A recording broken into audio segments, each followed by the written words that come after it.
Anyway, tignan po natin dahil nga sang-ayon dito kay Meow Meow, kung Meow Meow na talagang ako naman po ay talagang kinikilalang idol at rockstar ng bayan ngayon, nagpulong daw si Tambaluslos at ang kanyang mga kaalyado, hindi lang po sa Kongreso, kundi sa Senado na at sinasabi na ibabalik nila ang sisi kay Chis Escudero at kay Bongo para makalimutan ang pananagutan ni Tambaluslos at ni Marcos Jr. Pero kung nakikita niyo po ang galit ng taong bayan, ha? Too late na hero na po kayo.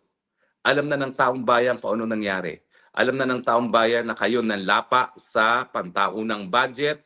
Alam na po ng taong bayan na kayo nakinabang sa 70% na kickback sa mga flood control project.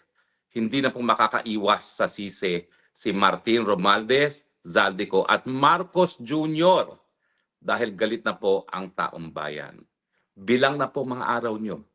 At bagamat piling Diyos ka, Tambaluslos, I am sure, in just a matter of time, you will be history at tama lang po. Gamitin mo ang pera mo sa pinakamagaling ng mga abogado dahil I am sure, makukulong ka sa iyong mga kabalustugan kasama ang iyong pinsan.